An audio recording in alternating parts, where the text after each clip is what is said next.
Good morning, good afternoon, good evening, and welcome to 1% Better, where we take a look at hidden stories in sport. I'm Zalen Van Eyck, and I'm joined, as always, by Dr. David Lipman. Your medical question today is, what is the only bone in the human body that does not form a joint with another bone? Ooh, I'll be a while here. It's gonna be it's the hyoid bone. That's correct, in the neck. Why is that? It doesn't join. It doesn't have another joint, mate. Like, what do you, like you answer the question. It's like the question's the answer's in the question. It sits here, right? So it's part of your sort of what people would call a throat, I guess. And so it sits there. It doesn't articulate with anything. It's sort of, I wouldn't say it's free floating, but it sits with other things. This is like a little bit technical as well because like it depends how you talk about a joint and what you think a joint is and all these sort of things. But yes, it interfaces with some other things. So yes, that's the answer that they've given, and it's correct. Apparently, it floats and is held together by muscles and ligaments. So Yes. interesting. Yeah. Well, Wow. it's held in place by I must say, I was inspired by guest co-host Dan Squires. I listened actually to when he was on ages ago, I think a year ago, when I had the laminectomy, and he had a really good medical question. I went and listened back to that, and it really inspired me to be better, to be 1% better with my medical questions. So thank you, Dan Squires. It is Um, actually. It was just under a year ago because he just ran Barcelona Marathon. He ran 2:35 there, and he's running Barcelona Marathon this weekend. So it is almost a year to the day.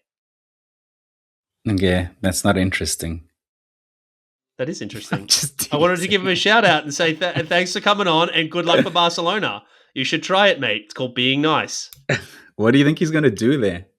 Have you heard it? Uh, Have you heard from him? Yeah. So he's running in the. We were on Strava messaging about what shoes he was going to run in one of the Asics models. I don't know, whatever they're naming nomenclature for Asics is terrible. I don't know if it's the Sky or the Edge. I don't know if it's Paris or the Tokyo. I can't remember anyway. It's on his Strava. So he's going to run that, and I reckon he's going to run like low 230s. I think is or high 220s would be good for him. Really good Oh, for him. wow. So That's so it good, man. it all depends on the day, of course, right? With horrible weather, it makes it a lot harder. But yeah, I mean, he's a talented guy and he works hard. So yeah, let's see. Good luck, Dan. We'll be following and we'll do a report back. Hopefully, he will be using Fueling Up with Precision Fuel and Hydration, one of our sponsors of the podcast. Did you see the co-founders, Johnny Ty and Andy Blow, recently ran LA Marathon, which we're going to talk about shortly as well. Yeah, in amazing singlets, like classic precision, like made these unbelievable singlets. Yeah, I was tracking them both, and I got really worried about Johnny at one point because he stopped running, but he's coming back off an injury, so he was pacing Dave, Andy's brother. So Andy was like flying along. I thought Andy was going to run 240 or so, and then he really struggled the last sort of 6Ks or so. He texted me and said, "Yeah, it was really good until the last couple of Ks." Hadn't done the long work. And then I said, mate, Dave almost caught you because Dave ran really well. Dave, his brother, was aiming for somewhere between 310 and 315 and ran 312. And so he ran really well. And I said, you must have been scared of Dave catching you. He said, absolutely. I was petrified. So, yeah, it's cool to see that. But if you do want to be like them and use Precision Fuel and Hydration, we do have a new discount code for this year. So please go ahead and use it. It is better 2026. That is capital letters for better. Or you can follow the links in our show notes. That'll get you straight to the website or indeed to their fuel and hydration planner with the link applied there. So we appreciate your support. We appreciate their support as well. So do go use that code. I just want to give Andy, the CEO and co-founder of Precision Fuel Hydration, a shout out as well. I had a call with him earlier this year, basically to ask him business advice, and he was very encouraging from an athletic standpoint. He knew the injury I was going through, and he was telling me a few years ago he couldn't run for a year as well. I think he had a knee operation and everything, and it's great to see him running marathons years later and coming out of that big setback. So he was encouraging me to keep going, which I found very helpful. So it is cool to see him living this and being back to full strength, which is so cool, man. But how crazy was that LA Marathon final? You said to me, go look at this, go find a video, go look at this crazy final and what happened. Like, you've got the names, the American guy catching the Kenyan guy right on the finish line, which we spoke about this right last week. We said marathons are getting crazy and crazy in that they're finishing in sprint finishes, and then days later another one goes and happens. Yeah, it's. I mean, there's lots of layers here. So the first layer was like, oh yeah, it's exactly what we said, and this guy's finishing really well and all that. And then you read Nathan. The winner was a guy called Nathan Martin, who's like a 30-something-year-old. I think he coaches now. He's like a high school track coach or something, or a cross country coach. And then there's Michael Kimani Kamau, is who he beat, the Kenyan guy who ended up falling flat on his face at the finish line as well. A poor dude. But you sort of watch that and you go, oh wow, what amazing! That's so cool. It's such a cool story. Nathan finishes strong, and like I have a bias towards always, running really hard through the line. So I was like, this is great story, all that. Then you go see the video, and in a real weird mix up of because what always happens is you have all these lead cars or whatever else all pull off the route always, so that they're not in the final shot. Otherwise, it'd be in the final shot and mess it all up. So they pull off to the side usually, and the athletes keep running straight. Usually, what Yeah, it's happens. called a deviation in cycling, official deviation where the vehicles go. Yeah, exactly, and that's all fine. There was a mess though because there was a supporter that jumped on the course and was running along with a flag, and I think they were trying to get her to the side. I think that was confused by the leader that he should go to the side, and then he runs the wrong way. Then has a turn and come back, and then gets beaten on the line by fractions of a second. And you can't say that didn't affect it, right? But it is cool. And if you read Nathan's statements, he was saying that he put a bit of a surge in with a handful of miles out from the group to try and catch the leader. And then he was like, he could see the leader, obviously, and was like, no, I'm going to catch this guy, and really went hard towards the line. So you can be two things. You can be really sad and disappointed for the winner or for the guy who came second, and then really encouraging of the behavior of the guy who won it in the end. So, yeah, it was a mess, but yeah, cool to see nonetheless. We've had two instances of this in running in America in recent weeks. And last week we spoke about one as well. And we've got a follow up on that coming up. What is happening with you? I had a call with you earlier this week, and you were like, man, I think I'm back. I'm running again. I'm back and I'm loving running. Is that still the case later on in the week? Yeah, less so. But no, I think so. Did not last long. Well, it was so. I think more accurately, it was like. Well, I think that's a fair summation of what I said. But I think the true feeling was I ran Sunday with previous guest Dr. Peter Tierney. We had a really good run. He promised me a lot of 5:30s and delivered a lot of 4:50s. So that's not really fair. But anyway, we ran along. It was a good run. It was about 10 miles, 16 Ks. Ran it, and I felt really good afterwards. And I was like, really. I was like, oh, that was nice. And then on Monday, I was like, oh, I feel pretty good about this, feeling great, feeling like I'm recovering well. So I was like, oh, maybe I'm back a little bit, which a year to the day since I raced hard last at Lisbon Half Marathon, basically. And I was like, oh, maybe I'm back. And I still am cautiously optimistic that I'm progressing towards maybe not hating running anymore. Like I'm excited to go for a run later today. I'm keen to all those things, right? And unfortunately, when things aren't going as well for you, the weather impacts it, right? And thankfully, the weather is coming into some better weather here in London at the moment, right? So, it is what it is, but I'm cautiously optimistic. So yeah. What is impressive about you is how consistent you are, even though you haven't been loving running for about a year or so, but you still get there every single day and nail those milestones. Because I'm walking and I'm not loving the walking anymore. The physio has added some strength work, some light strength work, so that I have confidence back into my body again. I think I spoke about it last week. But adding that load has made walking less fun because now I have more things to do, and you said, oh, yeah, don't say running and cycling is a privilege, because you're going to be complaining to me about having to go out and run and having to go out and cycle when you are back. But I'm finding I have to force myself to go out walking. But you've inspired me to know that get the habit, work on the habit, make it a habit, because the long-term rewards from doing the thing you don't feel like doing every day and just keep doing it, many repetitions over a long time will lead to success. And like in your case, you might love running again and you might run a marathon PB again, and that could not have been the case if you gave up like 2 years ago or 18 months ago, whatever. Yeah, there's also just a health component to this. Like there's exercise versus training, right? I've been exercising, which is about, my health. And I think we can sometimes get a bit like twisted in all this. Like I know some people who are like, talk to me about what supplements I should be taking for immunity and all this stuff. And I'm like, you're not exercising enough. Go do that for your immunity. I think there's I don't want to be the old man waving his fist at the sky talking about the young folks or the shortcuts in society or any of that stuff. But what I am getting at is like we can sometimes be looking for a 1%er when there's a 10%er sitting on the table there. Like you just have to be exercising. Go to whatever you want. You want to play sport, play sport. You want to go to the gym, go to the gym, whatever it is. But you got to be exercising. It's just not it's a non-negotiable in my mind. So running is the chosen sort of option for me. The alternatives like going to the gym, going on the cross trainer, or riding the bike, are like, yeah, it's not for me. So it becomes an easy choice, right? Very quickly. Yeah, no, that's well said. We are supported by Stride running power meters talking about running. Did you see that Jim Walsley paced the Paris half marathon over the weekend and he was running in Stride? He had Stride pods on his shoe.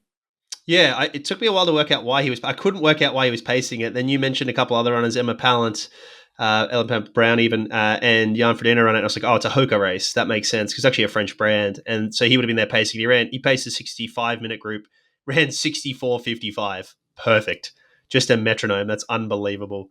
So yeah, he was wearing a Stride pod. I did notice that. I'd love to see those stats. I'd love to see his leg spring stiffness. This guy is a beautiful mover. So, and when he crossed the finish line, he wouldn't have blown out a candle, mate. So, I mean, he ran 64 at the Houston half a couple of years ago to qualify for the US Olympic trials, where he ran 2:15 in the marathon. So the guy can run. There's no questions about it. He was a college 10,000 meter runner, but it's impressive to see he's maintained that ability so well. So yeah. If you'd like to check out Stride, we have a link in the show notes down below. So please support this podcast by supporting our partners. Let's get through some community shout outs. We love everything you do in this community and we love you being active. The first one is Victor Smangs. He's putting in some really good work in prep for his longer racing. So keep going, Victor. Also, Christian Trumpeter, someone we've given a shout out on this podcast before, is doing similar prep for Boston. Did you see what he did? What was his workout? Yeah, so he's prepping for Boston. I mean, so Christian lives in Como, and so just like does all his work along the lake there. It's a bit. Oh, it's I beautiful. wonder. I mean, it probably is, but I wonder if he gets bored with it. I don't know. Like, who knows? But anyway, he ran 35 Ks at 3:39s, which is Oof. flying. I don't know what that is in miles. I mean, it's 22 miles or so, or yeah, 22 miles ish. I don't know what that would be. It's sub sixes though by a lot. So. Yeah, that's really impressive. And also wanted to shout out John Burchett Sharp, who ran the MBNA Chester 10K in 42:36. Franco Carroll did the Sparta Spring Half Marathon as part of his long run. And then Spencer Lauderback, who is our chief meme officer on this podcast. If you follow us on Instagram, 1% Better Pod. If not, go follow us, 1% Better Pod. Every week, he makes some crazy, hilarious, funny memes based on what we discussed on this pod. Spencer did Lake Sammamish half marathon. I think I'm saying that right. In 1:26:51. That's 25 seconds off PB, but well paced. He has been battling. Here come the excuses. Sure, Spencer, plantar fascia issues, which is hard to manage a lot of the time. I didn't eat enough. Oh, the weather was bad. Blah blah blah. Anyway, well done, Spencer. You'll get your PB next time. Yeah. James Lammers did the West Van run in 5K, the 5K there. He ran 15:37 for seconds. That is absolutely flying. So great work there, James. And Matt Hawkins, one of the least talented men I've ever met, so finally broke 40 minutes in the 10K. So congratulations, Matt. He's prepping for a marathon, so that's good. That is usually a good sign. If you run a 10K PB in half marathon in marathon training, it usually says you're getting really fit. It's usually a good barometer. It's not to say you should run a 10K PB, but if you do, you're tracking in a really good way. Julie Bolito ran 2:10 at the Anres Hellies 10 miler, bettering her time from last year by seconds. And then Scott Crawshaw, who's been sending us some really good content on Instagram. Keep coming that in, Scott. He did Ironman 70.3 in Punta del Este in 4:47. Yeah. And then I wanted to, just a couple of people, so we already mentioned Dan Squires for good luck. And then the other one was Emmanuel Katsanis, who's running the Malaga half marathon. So I wanted to give him a good luck shout out as well. Then, following last week's episode, we got an email from Pedro Almeida who agreed Stride probably needs track calibration prior to using it for distance. That's what we were saying. That's what we were talking about. He also said, I sent a suggestion to motivate him on his walks, but Zylan, being Zylan, just ignored me in Strava. I gave him a pass because he went through surgery not that long ago. But then in today's podcast, just realized he's doing puzzles. Come on, man. He can't trade his fans for puzzles. That is so good. Firstly, Pedro, I don't know what you're talking about. I did not see any message from you. What I did see is you giving me kudos on all my walks. So that has been encouraging me, which is amazing. But I apologize if you made a comment somewhere or if you put it on our Strava group. You know what I 1% reckon better. he's done? I reckon he What? sent you a DM on Strava. That horrible DM feature. I reckon there's a DM sitting in your Strava there that you haven't accepted, and he thinks you've ghosted him because you are that type of bloke. But yeah, who knows, mate? It's I would be don't think interesting so. to I'm see. having a look now. The only DM I have from you is when they launched the DM features and you and I were testing it, messaging each other to see how it works. And Anyway, some colorful language from you. Yeah, I see. Obviously. that is on brand. I wanted to. So we had some comments this week on Spotify. So thank you to all the people who are commenting. It does help us as well. So Matt Reed Gloss said, "I'm not a sentimental person, so I was somewhat surprised by the audible gasp and big grin on my face when I heard the big surprise. Obviously, Zylan joining us again." And then S. Evans, I think it's Shane Evans. I'm not sure. Anyway, said, Bays of Hail, Hails of Bay. Thanks for helping me understand muscles in the joint compartments, lads.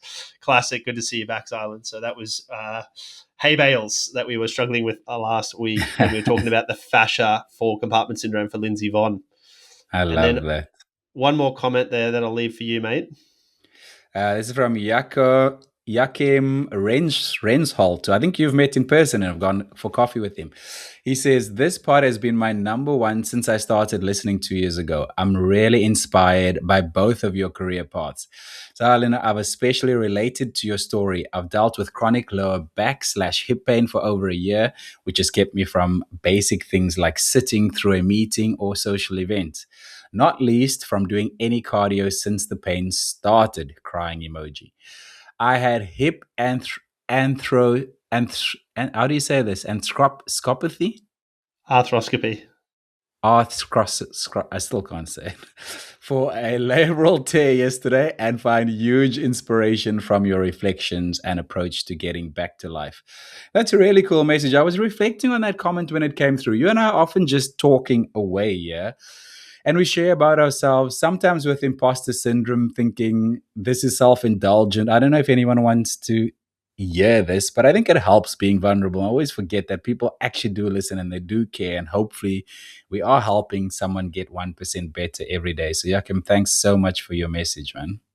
Yeah, for sure. And thanks to everybody who's interacting on social or who've joined the Strava Club or whatever. I've noticed the Strava Club's growing quite a bit. So just thanks to all those who are engaging. Like the more you engage with us, the sort of more we engage back, so to speak. It helps us understand what you guys want, what you guys are enjoying, etc. So we do appreciate it. We do appreciate you rating the podcast, sharing it, all those things. It does really help us grow. And it sort of there's this there's a guy I follow on social who does some real estate stuff, and he's like, he always jokes about tip your landlord, and I'm like, I don't think tip your landlord, but support your local content creator. Like their stuff, share it, comment, rate it, whatever you can do for your local content creators. It does help them. So it's not just us; it's whoever else as well.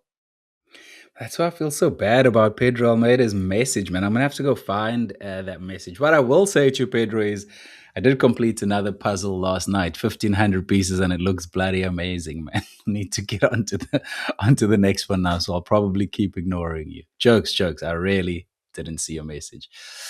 What's come across my desk? Let's get through some quick bits. As we mentioned last week, the US Half Marathon Champs happened.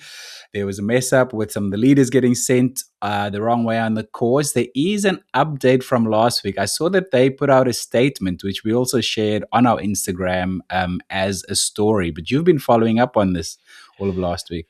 Yeah, like it's been interesting to watch, I guess. So one aspect is the women involved have been very gracious. So the three sort of, let's call them the three podium place getters, were very clear that they didn't feel right about being on the podium and they felt sorry for the other women. The women who didn't make the podium that should have been pretty gracious as well. So I think it's quite cool to see people I don't know, let's call it doing the right thing. It just as it feels right to them.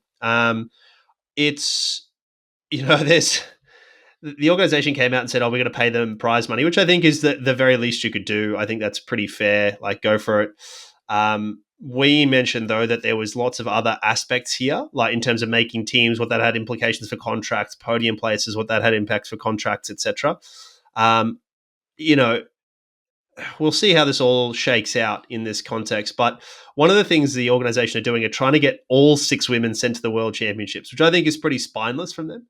Like, oh, we messed up. Please, world, please bend so that you can like have 6 Americans running, not the others. Like, I just don't think that's right. But whatever. It's probably the only way they could, cut the baby in half, so to speak.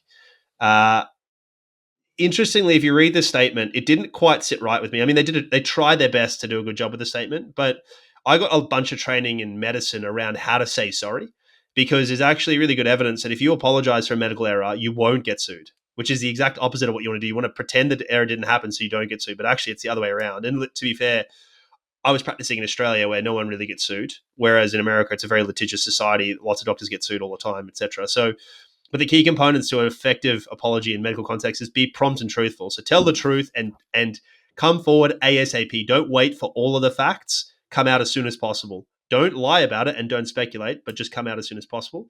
You have to express empathy and regret. I'm not convinced they did a good job of that in the statement. You got to take responsibility, and I'm not convinced they did a good job of this. They sort of like to point at other things that happened. You need to provide an explanation, which I think they did an okay job of, and then offer support and next steps, which includes how you're going to prevent it happening again. And they did not say anything about that. Given they've had, and we highlighted this last week, 3 errors in the last 2 years with stuff like this, similar things, I'm not convinced that they, like, I'd be weary if I was going to Atlanta next year, is the point. Mm. So interesting, man. So this is actually what you got taught in medical school. I find this really good, really interesting. Yeah, it's because medical errors happen. In fact, medical errors are one of the leading causes of death in hospitals is Mm. errors. And so like how do that's going to happen. And so how do you deal with that with a patient standpoint? And then how do you deal with that as a team, right? So you have these what they call mortality and morbidity meetings, which is any errors or near misses or deaths that happen, you have to go through them all. And you sit there as a group, and it's honesty. It's doctors only in the room. We go through it. We talk about how we can get better. We talk about like what were the issues, and it's pretty supportive, but it's very uncomfortable. It is, yeah. It's really really tough to sit through. Yeah, but I don't know. I read something very interesting this morning about going through hardships and being uncomfortable. It's often the way to a great place, a good place, So yeah, it's important to Yeah, go through that. No, I never knew. Yeah, I never knew that that's something you actually got taught to go through medical school. That's really, really good. We spoke about the LA Marathon. It was expected to be hot in the upper 70s Fahrenheit, mid 20s degrees Celsius, but they actually, because of that, folks were able to cut the last portion of the marathon and finish after 18 miles and still receive a finisher's medal. How does this sit with you? Obviously, LA's had the fires. LA's been hot. There's a whole thing probably going on here, and taking heat into consideration. And heat's a real risk, which I'm sure you will talk about. But how does this sit with you? yeah. I mean, so for context, for those who don't know, so LA used to actually finish at Santa Monica Pier or in Santa Monica. So used to run all the way down to the beach. Now they've stopped doing that, partially because it's a mess to get out of. So you go down towards it, then you hook back and retrace your steps.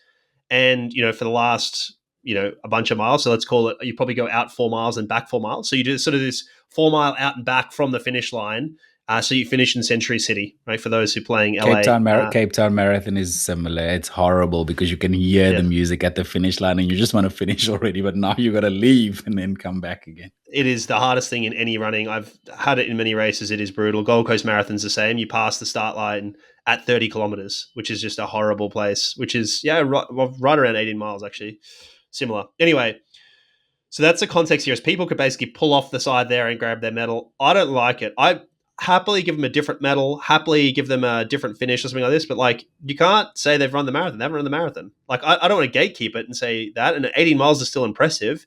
If you're struggling, you should be able to step off. But I just don't think that, like, it's not the same. It devalues the medal for everyone who did finish it. And like this hot weather thing, I saw this thing of like we should move all of the world marathon majors because it's getting hotter and hotter. It's like it's not all about running fast. Sometimes like some people just run a marathon because it's hard to do and they want to finish it because it was hard.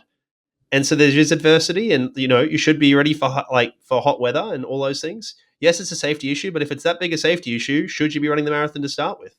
Like, if the difference between let's call it 15 degrees and 25 degrees means that you're at risk of having a serious medical issue, you probably aren't in shape to run the marathon. Yeah. So, like, we need to be asking questions about what you should have done there. My most popular ever article on my Substack is about earning the right, and it's about this sort of thing. So I'll put it in the show Shows notes. people support you. Okay. Yeah. Let's put in the exactly. That's the Yeah. paper news. Every time he plugs his newsletter, paper sound effects. I was just Googling now. 18 miles is 28 kilometers. That is closer, if my maths is correct, closer to a half a marathon than to a full marathon. There is no ways you should be getting a medal saying you ran a marathon for that. Go and run. Get people moving. I'm all for that.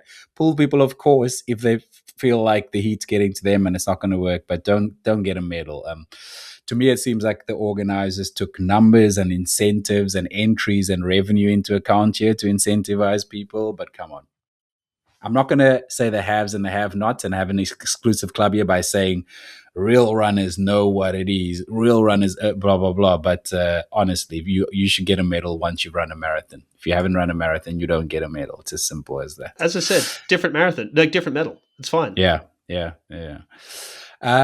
We both watched Strade Bianci over the weekend. We were messaging each other while it was happening. That is a professional cycling race happening in Tuscany in Spain. Beautiful part. I was riding a bike there 2 years ago. Beautiful part of the world. It's got these gravel sectors in the race. So it's really interesting viewing. Or is it? In the case of the men's race. But let's start on the women's race because thank goodness for the women's race. Otherwise, we would have had another boring Strade Bianci weekend. Well, you texted me that. Thank goodness for the women's race. It was interesting. I mean, they had a chaos as well. They also got let off course, mate. They're meant to have the GPXs in their computers, and the chase group got let off course, which is that was funny because they went down this road that wasn't part of the course on these gravel roads.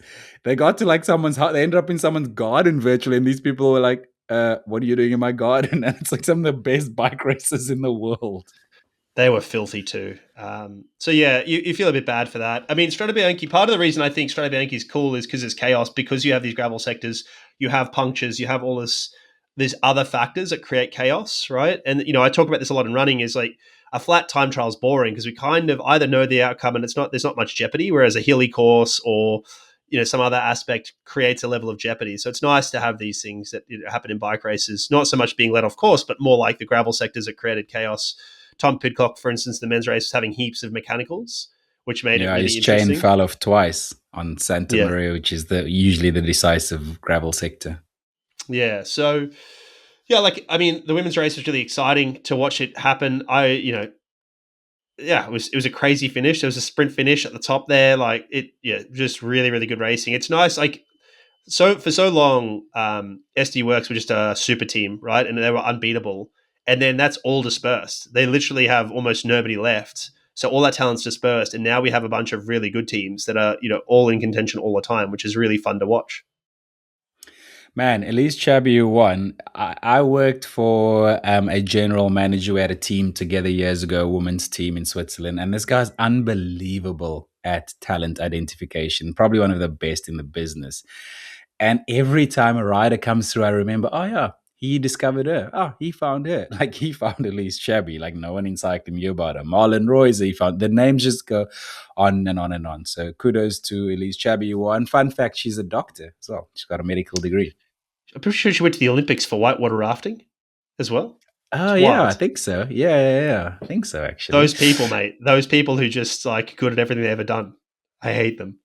The worst kind of humans. In the men's race, so Tadej Pogacar rode away with 80 Ks to go again, winning the race, I think, for the fourth year in a row. I am torn between whether we are seeing what to think of this and what to be happy about. Let me put it that way. I'm torn between we're seeing the next level of human capability and talent and what's possible, and just someone a talent that we're not going to probably see for a very long time again. And I'm torn between taking that in and accepting that versus every race he's in is almost a foregone conclusion. And when he attacks from 80 Ks to go, he's gone and the race is boring. And now we're looking at who's racing for second place, and that becomes the race. I'm very torn between those two positions. Yeah, it's always hard when you have someone who's so good, right? Like, same thing happened with LeBron, all those things where it's like it's a foregone conclusion and people don't like it. Maybe not as a foregone conclusion with LeBron, but people get desensitized to how good these people are, and they stop appreciating them as much. So it's tough. I listen. The race for second was really interesting. Two young guys, Tade's teammate Isaac Del Toro and Paul Sextus, this young French rider. I was surprised by how poorly Del Toro went. He basically did no work, got a toe the whole day, was helping Tade by like braking in front of Sextus, all this stuff, and then still couldn't outsprint Sextus. You had a theory about this, that he was told to not go for it. Yeah, in my mind, there are two options there. So Sextus is the next big talent in cycling. Really impressive riding from him. We're going to see a lot more from him. There are rumors that he's meant to do the Volta a España this year, but he's just so good as a 19-year-old so soon that his team has decided to take him to the Tour de France. He's a French rider on an upcoming French team, which is going to be one of the next best super teams. So they take him to the Tour de France, apparently. So we're going to hear a lot about him. So there's no doubt in my mind that he could possibly have just ridden away from Isaac Del Toro. I would say Isaac Del Toro is also right up there in terms of tier one, top talent, top 10 best in the world right now. So to me, it was very surprising that Paul Sextus could ride him off his wheel like that, seeing as he did no work. He was sitting on his wheel for ages. I do have another theory. I wonder if UAE told Del Toro to not beat Sextus. Now, that might be ridiculous. People might be listening going, there's no ways that happened. But I just wonder, with how dominant Pogacar is, if UAE also finished in second, it puts a bigger target on their back in terms of, okay, you guys are the best at what you do. You have the biggest budget, but you're making the sport boring and we hate you now. So I just wonder if they told Del Toro, listen, is like you're still going to get a podium, just finish third, roll through, we'll explain it later. How you'd manage that to someone who's very competitive, I don't know. But I have a theory that possibly could have happened. I have no evidence, no facts, but I just have a theory that maybe could have happened. Yeah, I mean, you can only do that so many times. Can't do it again to him next year. Right, his first year, he's riding for Tade. Fundamentally, it's like, all right, Tade's the leader. Like, you need your work here. Need you to sit off. Like, yeah, but you can't do it next year and the year after and the year after and the year after. At some point, he leaves. Right, that is the only hope. When you're recruiting against someone like UAE, and I've talked about this before. When I was recruiting at different rugby clubs at different times, like one of the things you can offer when you're a terrible small team is like opportunity.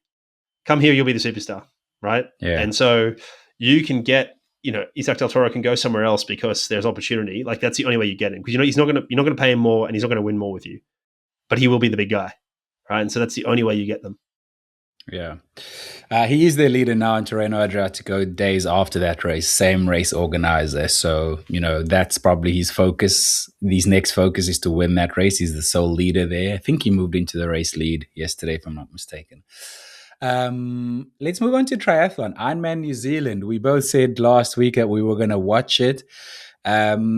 What went down there? Like, I didn't know before that race that Christian Blumenfeld had never lost an Ironman outside of the World Championships. That was just a wild stat. And then the moment I knew that stat, it was broken because he didn't win. Yeah, we got a podcast. So we're recording this on Wednesday. The podcast will come out tonight with KB talking about breaking it down. So I won't ruin that or step on any of that on Norwegian method there. But I mean, firstly, it's just the quality of the start list was super high, right? Like it's what we're starting to see is like probably because of the Pro Series, Ironman Pro Series, it's done as part of Ironman's efforts to sort of combat the PTO or whatever. Is sort of we've got this concentration of talent. So there's a bunch of people racing these. And I think a lot of people have taken the similar approach to KB, which is like, let's front load our year so that we can have a big training block before the World Championships in the middle of the year. So they are doing, Geelong, they're doing 70.3, which is 2 weeks or a week from when this is released.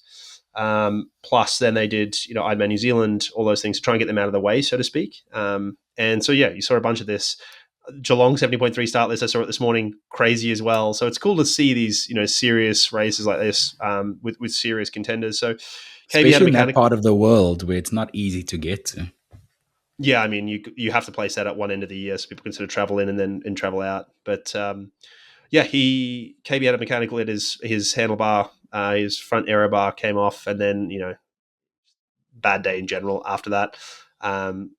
So I yeah, wonder, I think biomechanically it has a major impact on you because I think it happened 30K into the bike. So effectively super for early. 150K, he rode in a position that he isn't naturally suited, like optimized for. I think it plays a major role on how you then run afterwards, biomechanically, man.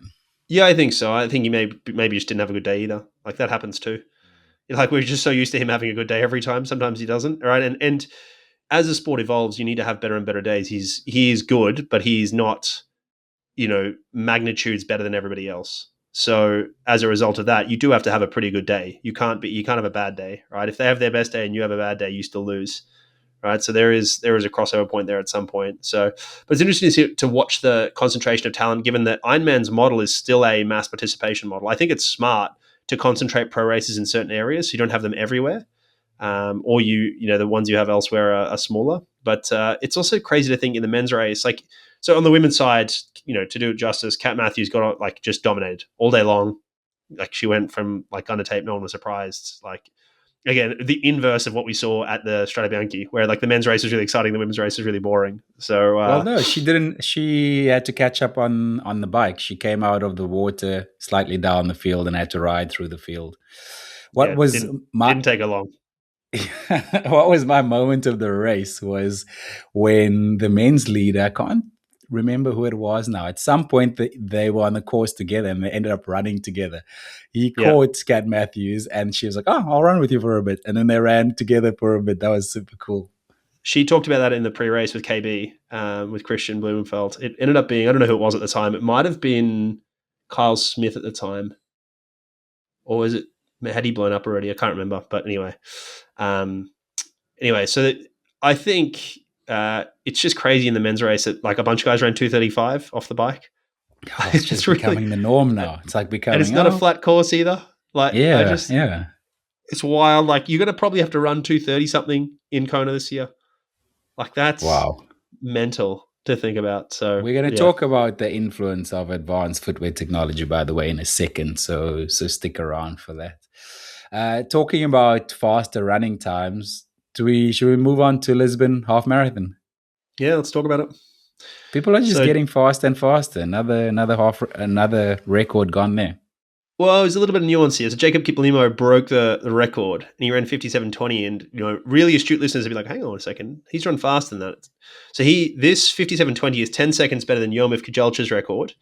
But Kiplimo ran 56:42, so like almost 40 seconds quicker from Barcelona half. But that wasn't ratified because he was too close to the pace vehicle. Right. So he Okay. was, like let's call it aerodoping or whatever. So anyway, so they didn't ratify that record. So this one has, we'll see if this gets ratified. I assume it will do. The splits he ran 13:28, 13:32, 13:52, 13:31, and the 2:57. So didn't quite negatively split, but did pretty well. I think some of this is to do with the wind in Lisbon because it can be quite windy down on the water there. So I've got a feeling some of it's to do with the wind and some of the nuances there. Also cool to see, Rose Harvey back in racing. She raced the half. She's in the London Marathon field. She's building well, having spoken to some people around her. So I'm excited to see how Rose goes there. And then also shout out to Nick Tam, one of your countrymen actually. Now lives in Switzerland. He ran here as well. So did really well with his, I think he ran with his sibling, I think. So it was Is he cool the to guy who see. works for On? Does he work for On Running? He does indeed work for On Running. So Okay. British female athletes are being asked to pay for their own biological sex tests. I saw this and I couldn't believe this. What is the story here? yeah, Talk about bad PR. This is it. Basically, when you get to a championship level in world athletics, that is, so like that might be under 20s or whatever, world juniors, whatever. Sort of, there is a level. At that point, you have to prove that you're a female to compete in the female category, which requires a sex test, right? This is looking at your chromosomes. It's that simple. What are your chromosomes? It costs £185, so not a super huge amount of money, but particularly at that stage of your career, you're probably not doing so well financially. It just doesn't feel like the athlete should be paying for this. Like, for me, all you do in this context is everybody's fees that they have to pay to get to the championships goes up by a couple of pounds, right? So every athlete, men and women of all levels, everyone pays £1 or £2 more, and these tests are then free. That's how you do something like this, so that it is still covered. You're not wearing the cost, but the athletes don't know. You just bake it into the cost of whatever it takes to go to the championships, and everyone will just be like, "All right, that's what it costs now." So, like, I don't understand. Like, this is just horrible PR related stuff. Like, it doesn't make any sense to me. I don't get it. I Is don't like I, it. It's I silly. think I saw someone saying this is the equivalent of you paying for your own anti-doping tests. Like, it doesn't make any sense. Except everyone wants to do that.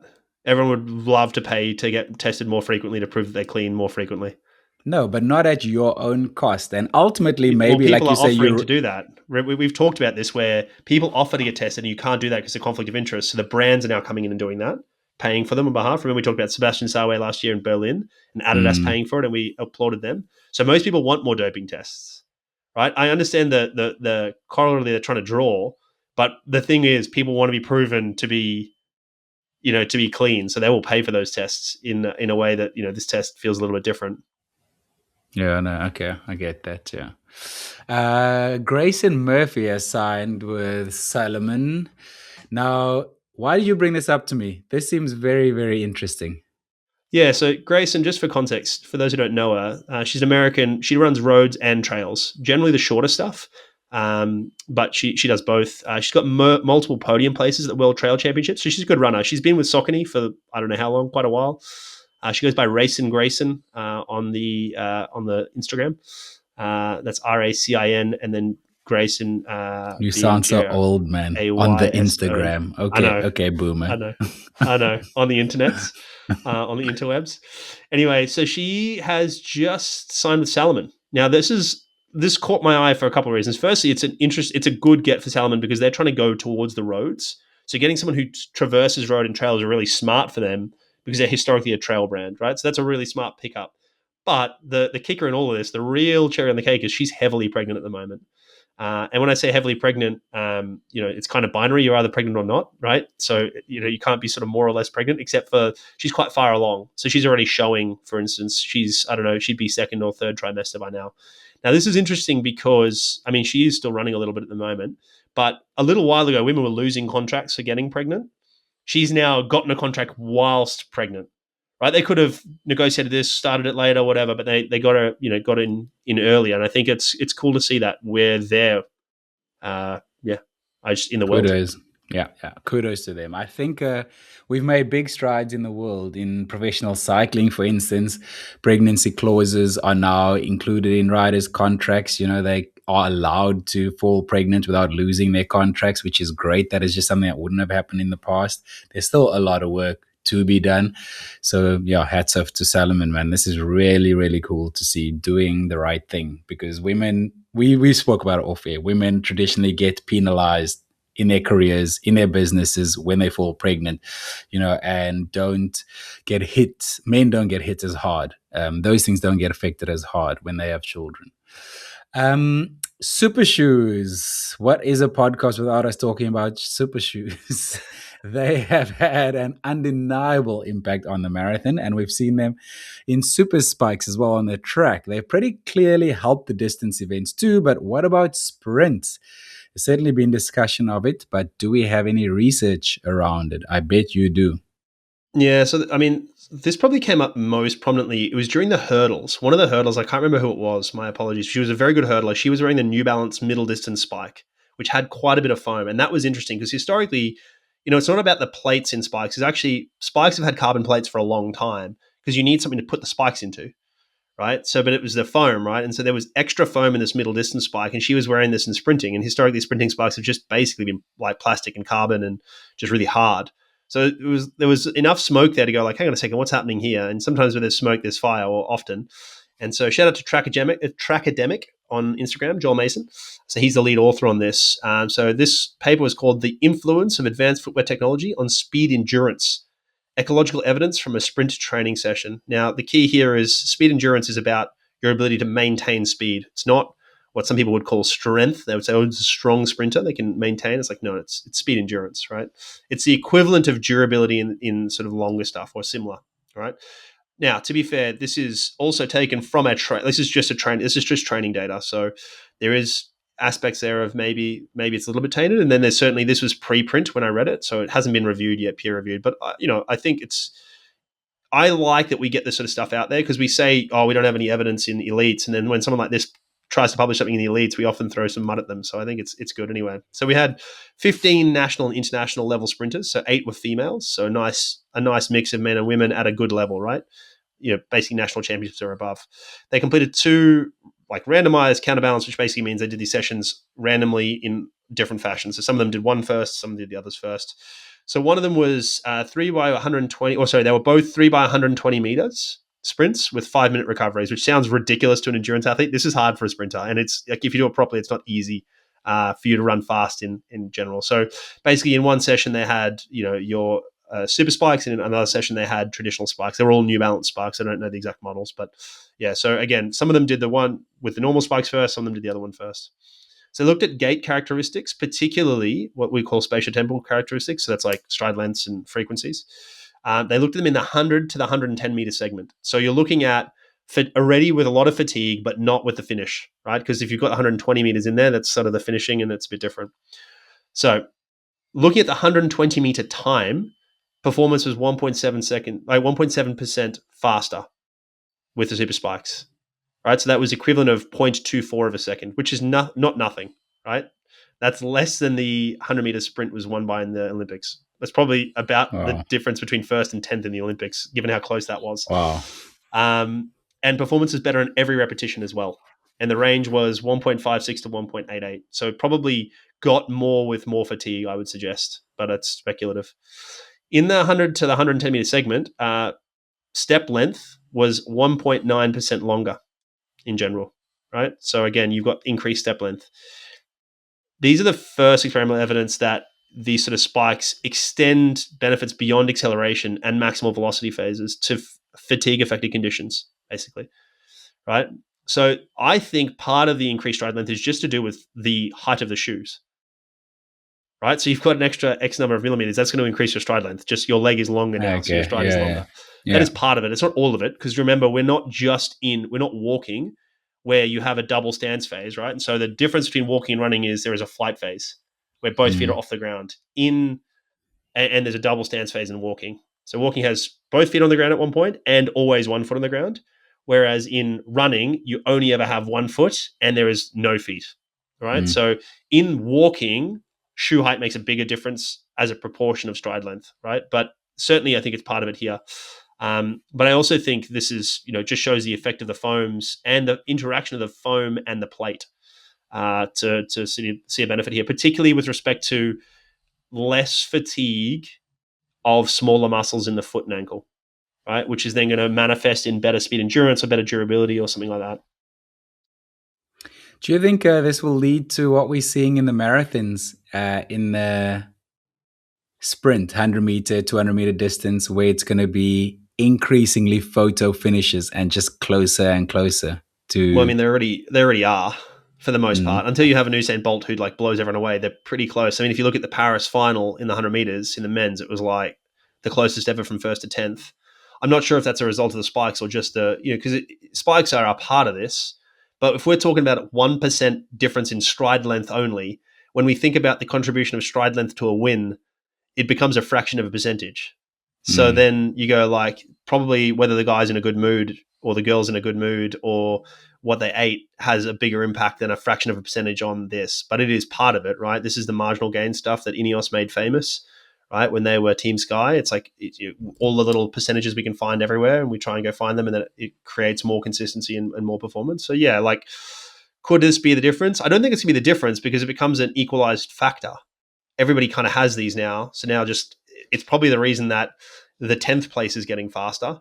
Not because the 10th place is faster, but because everyone's getting a little bit faster, and 10th now becomes there, right? So maybe the top isn't as fast, because it's not Usain Bolt, but, the others, the sort of spread is less. Interesting. We are getting 1% better all the time. See what I did there? Did it twice on this podcast now. I wonder if anyone noticed. We don't have anyone in the doctor's office this week. Actually, we do have someone in the doctor's we got office, two. apparently. Two of our listeners are in the doctor's office, unfortunately for them. But other than that, I was going to say Spencer Lauderback with his poor plantar fascia, which which affected his PB.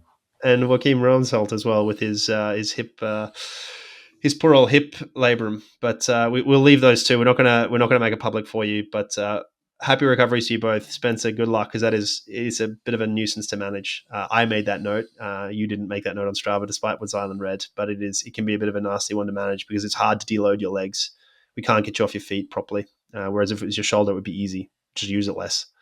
But when we think about load in the foot, you're on it all day, every day. So it's quite hard to deload. So, yeah. Do you have anything for seen on social this week? That's a feature where we see advice on social media, which isn't necessarily perfect. Yeah, I saw this commentary from a coach saying that data's ruining racing, and you aren't racing, you're pacing. And he said, back in the day, we used to win lots, and we used to risk it. Racing's risk, and it comes down to what's inside you and the fire. And this sort of stuff really bothers me, partially because back in the day, you probably won before people were good and doing things systematically, right? So it's never either or; it's always both and. It's not data or feel; it's data and feel.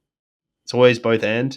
If you're completely governed by data, which is the argument this person's making, it's going to hold you back. And at times you're sort of going to underdo it, right? Conversely, if you completely race on feel, you're going to overdo it at times, and and maybe even underdo it at times as well, depending on your personality type. Now, generally in endurance athletes, it'll be overdoing it because that's their personality type, but you certainly can underdo it as well. There are certainly people who sort of go one less, not one more. So I think some of this depends on goals and potential as well.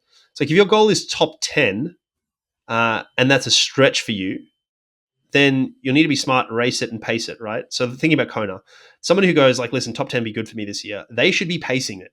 They should ignore what's happening in the front, because there's going to be carnage and they're going to come through the field. Their best possible day is actually doing that. Conversely, if you're a chance at winning, you kind of have to cover a lot of the moves. You can't go too far over your limit, right? You need data to inform that. But at the same time, you kind of have to go with people, particularly on the bike. So what's your other option? Is praying that they blow up, right? So we saw this in Kona 2 years ago with the men. It's like KB kind of had to go with Magnus, who went with Sam Laidlow, and then Magnus ended up doing okay, almost pulled out, but the other two, KB finished but not well, and Laidlow pulled out. So you kind of have to do that and worry about blowing up, right? So there's certainly arguments in either direction, but you kind of need to. Some of this becomes about game theory and risk. Is how much are you willing to go over, and for how long, and how does that play into it tactically, and what's the psychology of this? But to say I just need more fire, that's like saying Kipchoge is going no human's limited, you just got to believe. It's if I believe I can run faster than Kipchoge, it's no, you can't. There's an aspect of belief. If it's Kipchoge racing his twin, okay, belief might be the deciding factor, but you need both. And I think this is, I don't know where this coach is from, but this is certainly what I've seen, I think, holding back some of Australia's endurance athletes, because there's so much in Australia. The sports science at the team sport level is world class. Probably the best place in the world for team sports science. NRL, AFL, unbelievable, world class. The sports science when it comes to endurance is a little bit behind that, outside of the academies to some degree and the institutes. If you go look at private coaching, it's a lot of and some of it's to do with culture. There's a real worship for blue collar work, and this thought I was just got to do the hard work, mate, and throw the bloody lactate meter in the bin. And I've heard that said by Australian athletes, and I get it, and there's some truth to it. The counterbalance to that is it's all good until you're injured, or it's all good until you overcook it, or you overtrain, or something like that, right? And so it's not about being soft; it's about being smart. And it's it's not about not working hard. It's about ensuring that you're not working too hard. Like it's always both and. So data should always help your understanding of your body. It shouldn't like limit it. Yeah, it's all about regular listeners will know exactly what I'm going to say. It's all about balance, finding that middle ground. And you and I used to work at a continuous glucose monitor company before, and wearing a continuous glucose monitor has made me more in tune with my body. I don't wear it anymore, but I do know when my glucose is running high and I'm going to have a big insulin response. I can feel it now because I felt it when I could see it on the app before, but middle We ground. actually we actually published a couple of papers. That company died well over 2 years ago now. A couple of papers came out in the last week that we published, which are really cool. So I'll throw them in the show notes as well. One was looking at people using a continuous glucose monitor and changes in their who had a little bit whose glucose was a little bit high, what we maybe call suboptimal for a period of time on that when they were initially using the glucose monitors, and then used them over a period of time and it got better. So that was interesting, thinking maybe there's a behavioral aspect to it or like a feedback aspect to it, which is kind of what we're talking about, right? Similar to maybe what you experienced. And then there's one where we had world records, the Everesting world record on a bike from Ronan McLaughlin. We had his data. We had data from a free diver wearing a sensor. So they went down and free dove and set a world record using a sensor. And another one from Ryan Collins doing Race Across the West. He broke the team record there. And so we have his data as well. So really cool data to see there. Cool to see So that cool. the I stuff actually getting published. remember all these people, so I'm very interested now to actually go see that. But yeah, I'm gonna have to put it through Claude or ChatGPT or something to summarize it for me and make pretty pictures for me to understand it, like I'm a 6-year-old. Before we get out of here, what are we watching this weekend? You watching the rugby? You see the results from last weekend? I told you, I said Italy are a chance here. I'd love to see Italy win. And guess what happened, mate? So yeah, I did see that. It was good. I couldn't watch the second half of the Italy game, but I watched everything else, and it was good, man. It Who was did good they watching. beat for people who don't know what the hell we're talking about? England, mate. England. So Crazy. pre the Six Nations, England came out and said it'll all come down to last weekend where we have to beat France and France to win the Grand Slam. Turns out there's a chance that they come last. It's a small chance, but there is a chance they come last. So they're going to play France and Scotland beat France too, right? I had yep, that on in the background. yeah. That was a great game. I mean, that was just all like it was 40-50. It was an amazing finish. The French really came back hard at them, but it'll be interesting to see how the French turn up this week. In Le Crunch, I don't know if you know about this. Actually, you'll like this. Le Crunch is the name that they give to the England versus UK game or England versus France game every year. There is a bunch of content creators, the content creator crunch. So they've got 10 content creators from France and 10 from England playing each other in a game beforehand, all being like streamed. Ah, that's cool. That's happening more and more. It happens in football as well, in soccer as well. It's happening more and more, just because those people have audiences, obviously. Yeah, but like Very that's how you need to interesting. grow the sport. Like that's how we grow it. That's how we get eyeballs to it, right? I think it's Yeah. really cool. It's really smart. A little bit easier to play football, soccer than it is to play rugby, but let's see what happens to these content creators. Like maybe they're playing touch or something like this. I don't know, but it'll be interesting to watch. It'd be cool though. So I'm excited for that. So I'll be watching that. That'll be a big game. It's Super Saturday, so they all play on one day. 3 games in a row, Super Saturday. That's it. Sit on the couch and go for it. So yeah, it'll be. I think Wales play Ireland, so that'll be no. They play them on the weekend. I don't know who they play, but it won't be a great game. But yeah, the rest will be interesting. I'll be watching some cycling and Premier League football. Cycling in Turkey, Tour of Antalya, the team I'm helping from East Africa, Team Amani, who are building pathways for African cyclists, are racing their first big Asian/European excursion uh, in Turkey. So highest of the like one of the highest levels they've ever raced it. So let's see how they go there. And then I'll be watching the Premier League mostly to watch Tottenham Hotspur, man. Tottenham have a real chance of getting relegated. So Didn't this they just is fire their keeper or something? they fired their coach. They brought a new coach in. He's been there for No, no, four. they just had some issue with their keeper. Yeah, I'm about to tell you. So they Oh, fired their coach. He's been there for 4 games. This guy who's known for coming in and saving teams from relegation. While so far it's not going well, he's lost 4 games on the trot. And then last night, at the time of recording, they played Atletico Madrid in Madrid. oof. And he brought on a new keeper to start the game. he substituted that keeper after 16 minutes because it was 3-0. They were 3-0 down after 16 Oof. minutes. This keeper he made a real hash of it. Like, I feel so sorry for him. He made mistakes that a professional footballer will almost never make multiple times within a game, let alone within Yeah, 16 but minutes. But then defender also did the same by slipping. It yeah, was but just think about horrible. the situation. You're that keeper, right? You're not first choice. Now you've got an opportunity. You're like, all right, here's my opportunity. Plus, there's a ton of pressure. Plus, the club's losing. Like, you're not set up to succeed. You're set up to fail. Correct. Like this, Correct. it's so. Like, there's one thing they do pretty well in the NFL is consider the pressure and that sort of stuff and how they prepare someone to take over. So yeah, it's wild. So I'm not even Absolutely fascinating. watching in anticipation of my beloved Manchester United this weekend. I'm watching Tottenham just to watch this continual car crash that is happening. And they're playing Liverpool this weekend at Anfield, I think. So, I mean, to see that Tottenham have a real chance of going down in my lifetime, they 1 point or 2 points away from the relegation zone. I can't see them going down, but they're the only team that hasn't won a game this calendar year yet. So maybe I am just in denial. It's What's happening unbelievable. with your mate that's growing his afro until Man United win 5 on the bounce? Oh, he got so close. We won 4 in a row, and then on the fifth game we draw. We drew. So now it's back to zero. Now he's got to start it. And the last game we lost against Newcastle, so he's at zero. But anyway, he's doing it for charity. So the longer it goes on, more money he raises, and the attention he's getting. I think he was at a That's Serie A game this weekend. He keeps getting invited around to Of course he is. the He's games. Paddy Power is one of the betting platforms here, and they're sponsoring him, and he's doing all sorts of content with them. So, yeah, no Manch- surprises. Manchester United actually have in their new training ground at Carrington, they have a full-time barber shop inside the training ground. And this week, for the first time, they put out content around it. That camera is stuck in there. So as the players came to get their hair cut, it was recording and they put out a super cool video around it. I reckon when they win 5 in a row, they saying they're not paying attention to this guy and the coach said it doesn't go into my team talks and whatever. And I believe him.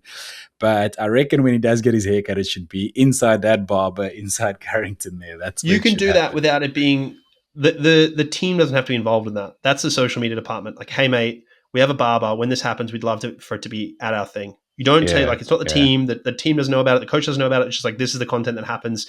That is a club decision that happens around it. Like I think you should be doing that as well. I agree with you. And the yeah. players should the players should get to do it like a bit each. Oh, that'll be cool. That would be massive. That would be.